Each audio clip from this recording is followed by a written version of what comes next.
Hello everyone, welcome back to the channel. This is Series Sunday, and today I am continuing the Agent Paris Beaufont series by Sarah Noffke and Michael Anderle. So here we've got books 4, 5 and 6, which are the Considerate Terror, the Savvy Renegade and the Careful Revolutionary. Apparently the typical time to read all 9 books is 56 hours and 27 minutes. I don't even know.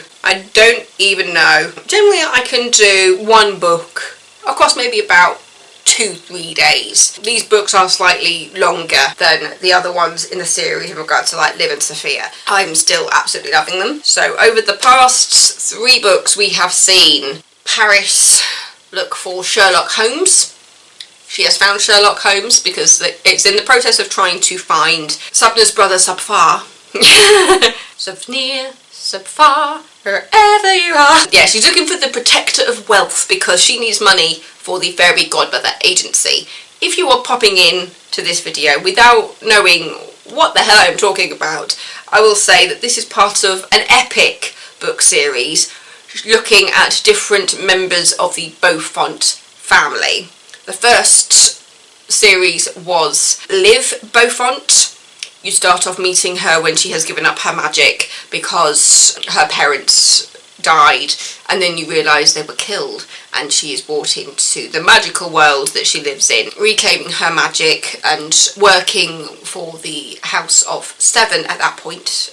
We later find out it's actually the House of 14, and that a very bad person at the top was trying to stop mortals from being involved in this council. But yeah, the whole series has looked at Liv and her sister Sophia trying to find the secrets as to their parents' deaths, and then also 2 of their siblings' deaths. It's mainly been the female line of the Beaufonts, and they do also have a brother called Clark.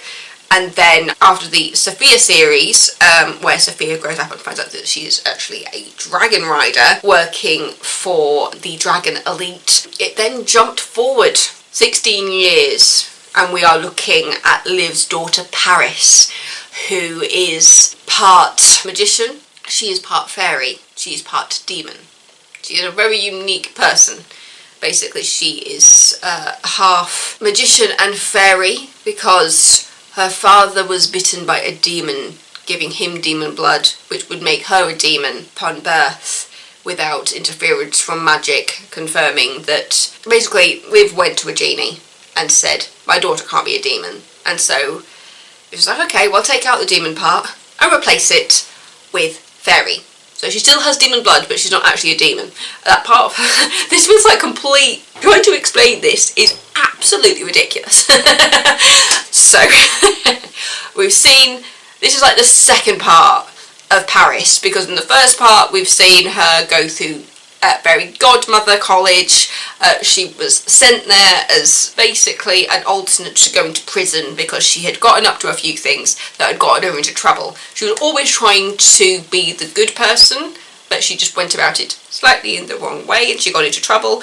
And so the Fairy Godmother College taught her how to be true to herself while also using critical thinking skills and not just working off her instincts straight away. You know, so sometimes just taking a breath, having to think about the consequences of your actions, which she has definitely learned to do better. Now she has graduated from the Fairy Godmother College, and she is now working as an agent for the Fairy Godmother Agency, the FGA, which is run by Saint Valentine. And so she was given a department with 2 people working in the department. She has now been given also a secretary who is the oldest employee by the FGA and takes a lot of naps, but she's actually very good at her job and very alert when she is well rested. So even though she is given the option to replace her assistant, at one point Paris basically says, actually I have come to appreciate the work of the assistant I have been given. She comes to the point where she appreciates her assistant because she's actually bloody good at her job. She just needs that restful time. Don't we all need a bit of sleep sometimes? Which is what I needed last night. 5 days in a row. And so last night I was just like, I am just going to turn off my alarm and sleep until I wake up. Which at first was 8:20, and then it was just like, I don't have to go to work. I am going back to sleep. My alarm didn't go off. It was my internal alarm that woke me up because it's just so used to waking up. Oh, it looks like the sun's coming out. Oh, yay. Stay, sun. Please. Stay. Where are you, sunshine? Why can't I find you? But yeah, so at this point, she's looking for a source of money for her department because there is no money. And as a business, the Fairy Godmother Agency, you do need money to be able to do things, and so she's trying to find an independent source of money to help fund her departments. I say departments because she has now been given a little bit more work to do. St. Valentine has realised just how good she is at her job and the fact that she is deserving of more responsibility, and she has been given a bigger workforce and potentially more workspace, which is exciting. And the search for this protector of wealth, she has employed the help. I say employed, he's doing it for free.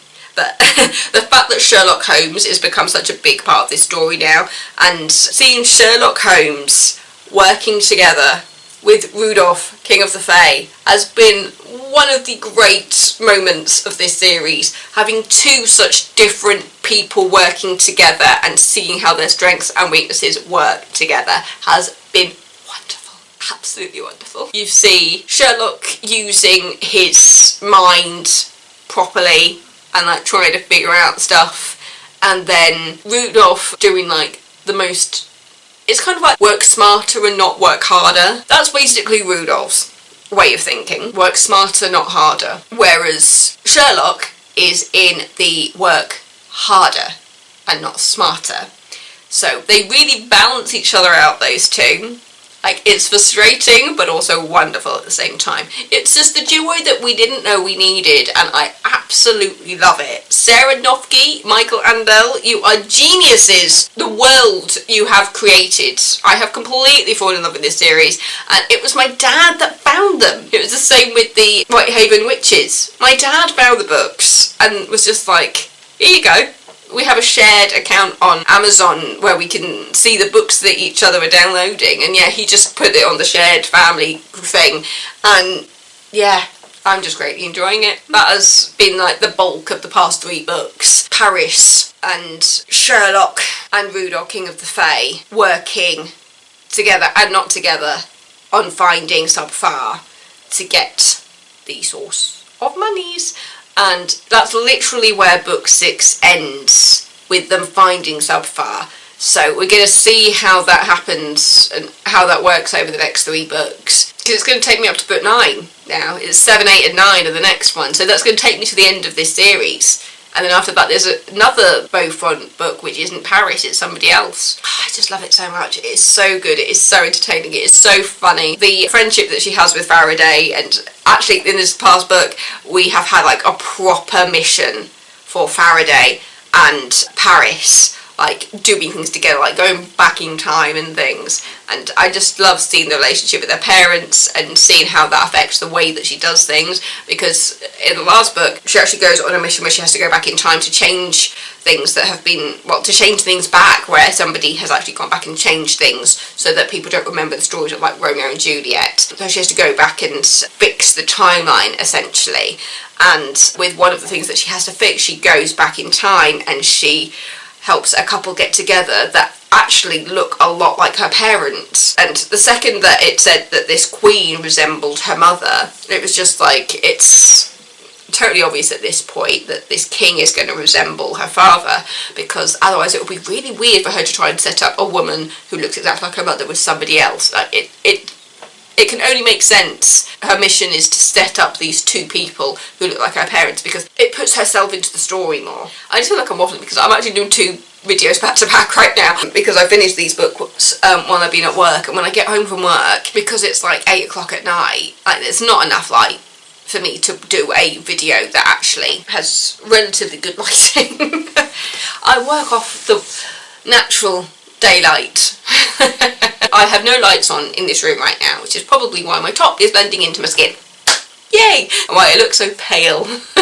I do have a bit of colour. Like, this is me with a bit of colour right now. Like, if I compare this to like the whitest part of my body, this is me slightly tanned.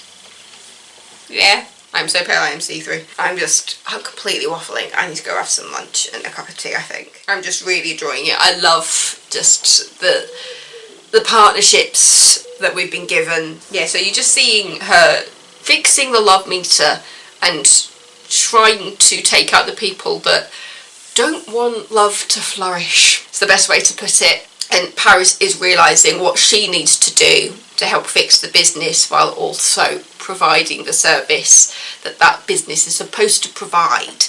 And realising that yes, the source of this business is love. And as fairy godmothers and fairy, I said agents for the ministry, like what am I on about? And agents for the FGA, it is a business. They do need money to be able to do these missions and put people together. There's some stuff that they can do without money, but ultimately it is still a business that needs to have some kind of profit. And so it'll be interesting to see how Paris works with the business side of things. Like, this is completely turned into like a proper urban fantasy by placing the agency in the middle of New York in a skyscraper. Yeah, I really think this would be an incredible TV series, to be honest. I think that would be epic to have it as a TV series. At some point I'm going to have to start thinking about who I want to play Paris, and I have no idea.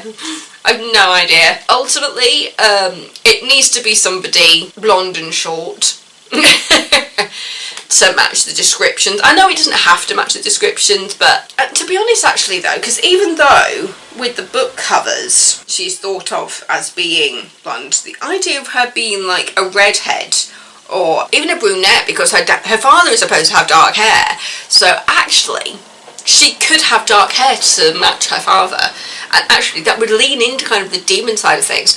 Oh, I'm getting ideas. This is one to think about for the next video, because it's always in like the final video that I start thinking about like casting and things, but once I've read like the final book. So yeah, I'm still liking the idea, because even though Rudolph is described as being incredibly young and handsome, that still doesn't take Woody Harrelson out of my mind as King Rudolph. There's just something about Woody Harrelson as Rudolph that just makes complete sense in my brain. He still looks pretty incredible, you have to admit. Isn't that a wonderful photo of him? Oh. And to be honest, I'm rewatching Will and Grace at the moment, listening to the Just Jack and Will podcast as I watch it. So I do have memories of him being Grace's boyfriend on the TV series. I cannot remember what season that was on, but I just remember that and just think, and just fall in love with him all over again. Oh, he's just a handsome man, isn't he? He just fits what I think of for Rudolph so much. I'm going to have to think about who I want to play Sherlock. Benedict Cumberbatch. Have I given Benedict Cumberbatch a role in this yet? I know he's already played Sherlock, but yeah, just the idea of those two together in my head. Oh yes. Oh yes. Oh yes. Yes. The idea is that all the Beaufont women are fairly short. It's kind of like the idea of just like they're small and mighty. So I do actually quite like the idea of having a brunette or dark-haired Paris. I think that would actually fit quite nicely. How much have I said? I haven't a clue. But yeah, just absolutely loving it. I'm really liking seeing the pairing of Rudolph and Sherlock together. It'll be interesting to see what they're going to do now that they've actually found Sapphire, and how they're going to sort out the relationship between the brothers, because they had to trap Subner because they knew that Subner wants to kill Sapphire. He wanted to kill his brother, so they had to trap Subner once they figured out where Sapphire was. I think when I got to the end of this book, I don't think Subner had been let out of his trap yet. So it'll be interesting to see his reaction when he realises that Sapphire has been found, and seeing how they're going to stop them from murdering each other. God, it's so bonkers to talk about fantasy books, because it just sounds completely ridiculous. But I know what I'm talking about. I know what I'm talking about, and I love it, and I love it, and I love it so much. Yeah. If any of this sounds coherent, I hope I'm selling these books to you, because I think they're brilliant. I love them. They are so funny, but they've also got the heartwarming. There's a romance in there as well. I mean, my dad always says that everything has a romance to it, because he always says like, oh, I'm watching a rom-com, and I'll go, oh, what are you watching? Die Hard. Which, to be fair, it is a rom-com anyway. Yes, my window is open. It is 20 degrees in here. Don't judge me. So that was the Unconventional Agent Beaufont, Book 4, The Considerate Terror, Book 5, The Savvy Renegade, and Book 6, The Careful Revolutionary. Obviously you've got your little independent stories in there, but the ultimate one was trying to find Sapphire, and I have just loved that journey. I really enjoyed the story of her going back in time and trying to fix the timeline, essentially, because you saw her going back to Verona and seeing like the real story of Romeo and Juliet and trying to fix that, and then still trying to see if she can get Shakespeare to write the story as it was written, because it was the idea that like by fixing the real events it would put back on track the timeline, but wondering if that was going to affect the way that Shakespeare wrote the play. So yeah, having that Shakespeare connection was actually kind of fun. Yeah, I just really enjoyed the sending Paris and Faraday back, and the new rules for time travel that have been put in place. When you go back, you are not allowed to eat anything, you are not allowed to drink anything, you are not allowed to really make yourself integral to that time, because otherwise you will forget yourself and you will never come back. And also, you only have 24 hours to do it in. If you try to stay longer than 24 hours, you are trapped, you will never get back out again. The Fairy Godmother Agency has been operating without a need for change for centuries, until now. I'm very much looking forward to see where the next 3 books goes, to see how she uses Subfar to get the money, and how she stops Subfar and Subner from killing each other. Well, more just Subner trying to kill Subfar. And we've been seeing a bit more of like Father Time and Mama Jamba and seeing their friendship, which has been really, really fun. Anyway, I'm going to shut up because I've been talking forever. So thank you so much for watching. Don't forget to subscribe if you're not already. Click the little bell notifications if you want to know exactly the time that I upload. But I will say 8 AM on Wednesdays and Sundays. So thanks for watching. I will see you next time with another video. Mwah. Stay safe, everybody. I love you all. Goodbye, my little bookmarks. Does that make sense? Bye!